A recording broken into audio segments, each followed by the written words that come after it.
Welcome back to the Intangible Podcast. We're here with Cotie McMahon. It's a pleasure to meet you. I've been watching all your highlight clips, and it's been fun to see it from that perspective. I have a daughter who plays basketball, and I sent her some of your clips and say, "This is what I'm talking about." Aww. When I tell you, like the toughness, this is the mentality. This is what I'm talking about. Yeah. So, really appreciate you joining us today. Oh, thank you. Yeah. Thanks for having me. Yeah, absolutely.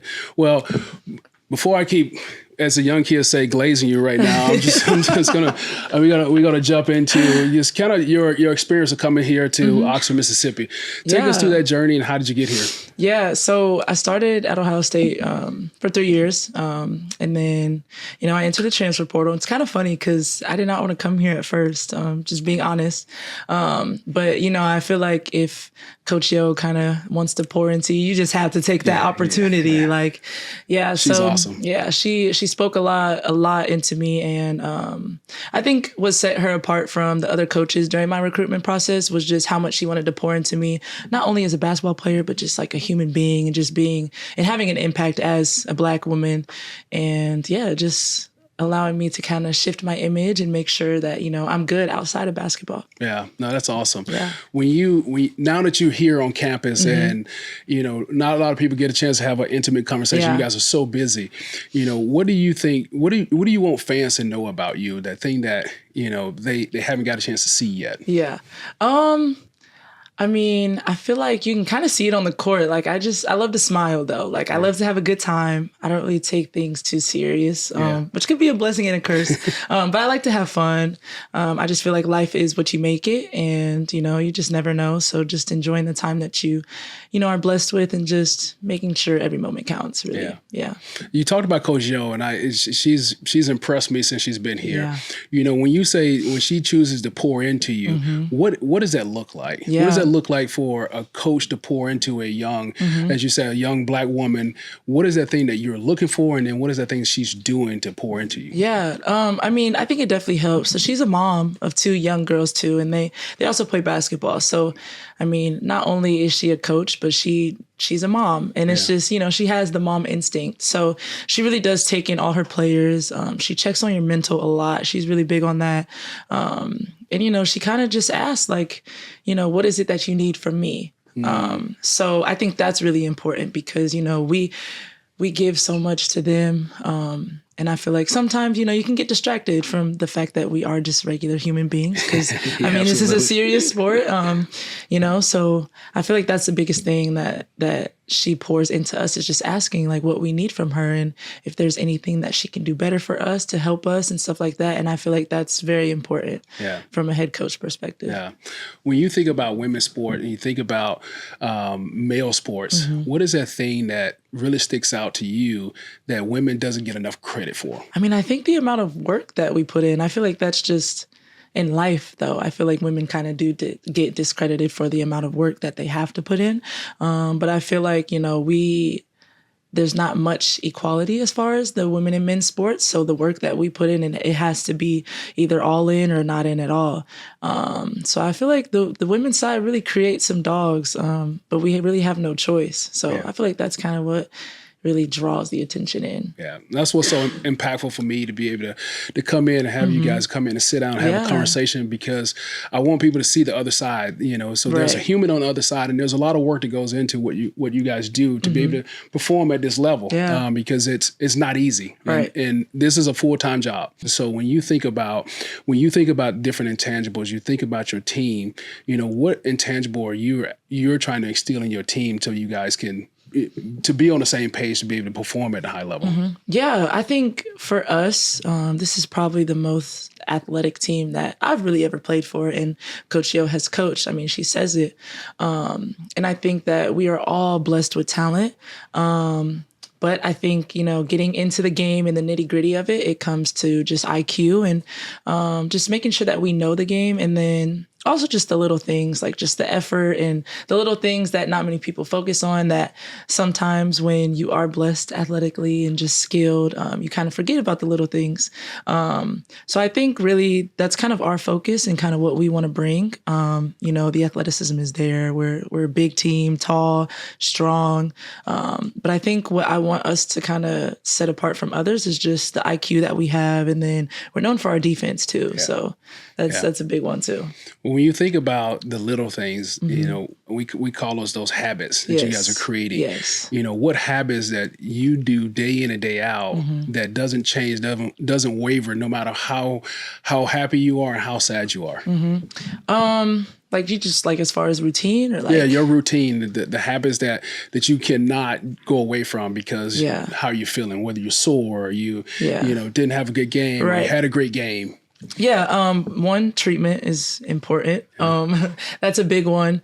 But sometimes it is hard to get in there and just kind of take some time out of your day. But I feel like a big habit of mine is just getting shots up and making sure that, I'm just kind of just building repetition and kind of making sure that muscle memory kind of stays there and fresh. So that's a big thing for me. And it's definitely hard to kind of get in the gym, especially on your off days, because you do want to just chill. But I'd say no matter how tired or however I'm feeling, that's a big habit for me, is at least getting shots up right before practice or whatever. Do you have a mental habit? I know later in my career, I had to start to build my toolbox mentally and being able to work through when I'm hurt. Being able to tell myself, that self-talk. Do you have a self-talk routine that you have to go through? So I'm actually in the works with that. Right. I feel like mental health is kind of just a big thing with athletes. And it's kind of brushed under the rug because we're expected to be these, creatures who aren't supposed to feel kind of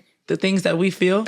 I'm learning how to just be emotionally available sometimes and just aware, being transparent, and being vulnerable, I think is honestly a big one. But definitely just understanding the mental and understanding when it's time to kind of just breathe or something like that. It's definitely hard. But I am definitely still in the works. I'd be lying to say if I had that under control, but it's in the process.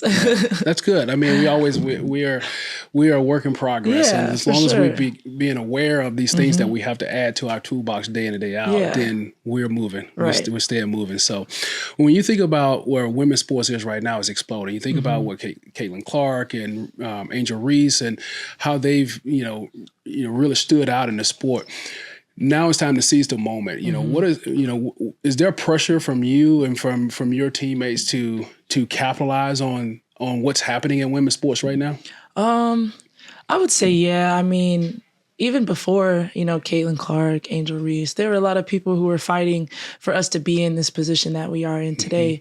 And Coach Yo preaches that a lot, just at Ole Miss alone. Like, we have a lot of greats who have really fought for us to be in the position that we're in. So absolutely there's pressure because we don't kind of want to mess up what they've been fighting for so long. And now we have the opportunity. So we do need to seize that moment and take full, and just take it into, to just take it all in at one time. So it is a lot of pressure, but also it's a blessing. It's always fun to be able to reflect on the people who've done it and then take the pieces that they've done and then keep building on it. Yep, exactly. So good for you guys on that. When you think about the team as a whole right now, and you think about, you guys have a lot of personalities and you have a lot of, Coach Yo is a great personality. Who is the heartbeat of this team that keeps that glue, the glue that keeps everything together? Probably Brescia. We call her Sister Poe. Yes, we call her Sister Poe. She is very God-fearing, as we all are, but she's just, her spirit is it's different. So she keeps everybody sane. She definitely is the glue. She draws it in when it needs to be draws in, and she lets everybody have it when, that time is right. So she's one of our captains as well. But she's definitely the heartbeat of the team, outside of Coach Yo, obviously. But even Coach Yo kind of will listen in on to what she's saying. That's just the impact that she has on the court. Yeah, that's awesome. Yeah. Now, we like to talk about leadership and leadership style a lot here at the Intangible Podcast. When you think about leadership, you think about them in different buckets of being a vocal leader, being a lead by example, or being a quiet leader. You know, when you think about, I think I can take a guess here from your leadership style. Yeah. What's your leadership style, and which bucket do you lean more toward? Right. Okay, so there's different ways to lead too. Preach to me, tell me about it. There's different leaders. There's the ones who are just like, like very straightforward. Right. And then there's ones who know how to talk to people. Yeah. Leadership, you learn a lot of things. It's a process.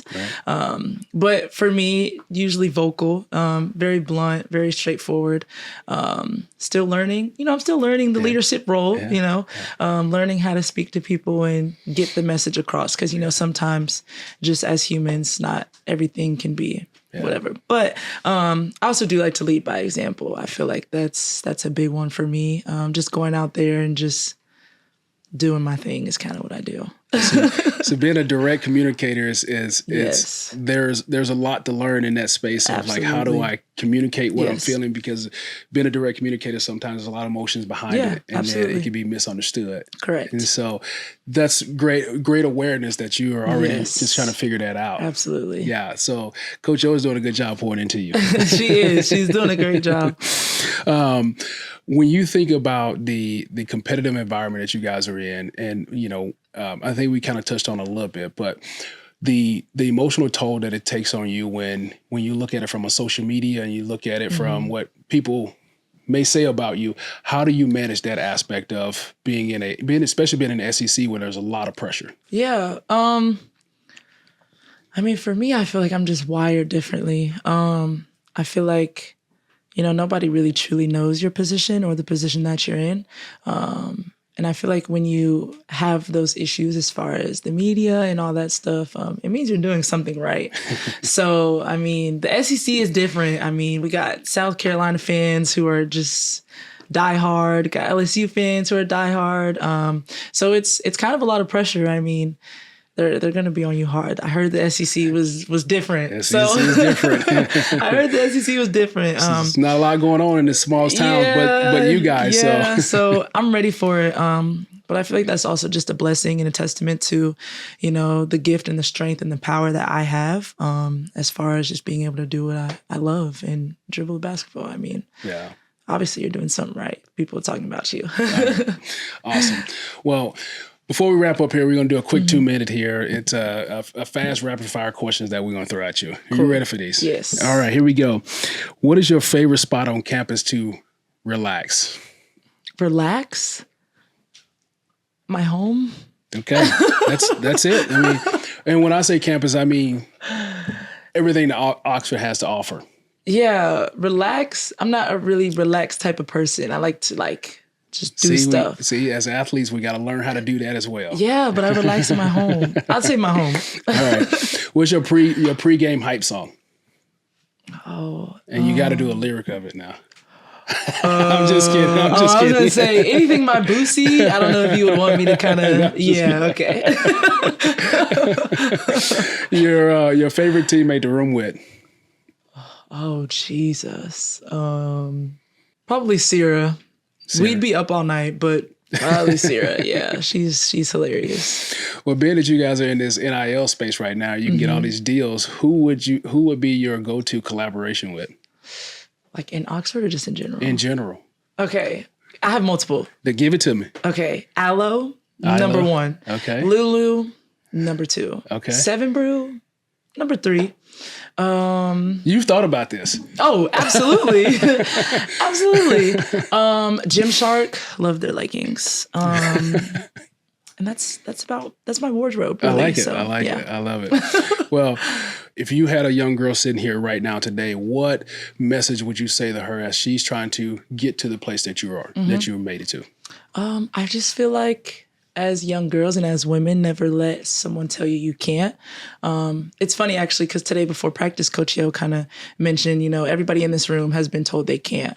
And just as women, that's kind of how it is. But I feel like when somebody tells you you can't, then that means you can 1,000 times more. So just really trust yourself and trust the work that you put in, and everything else will take care of itself. Yeah. Cotie, this has been awesome. Thank you for sharing your Thank story. you. Thank you for letting us a little bit of insight into who you are. And hopefully the fans get to see a lot more this year. We're excited to follow you. Thanks for having me. Yeah, absolutely. Thank you. Thanks.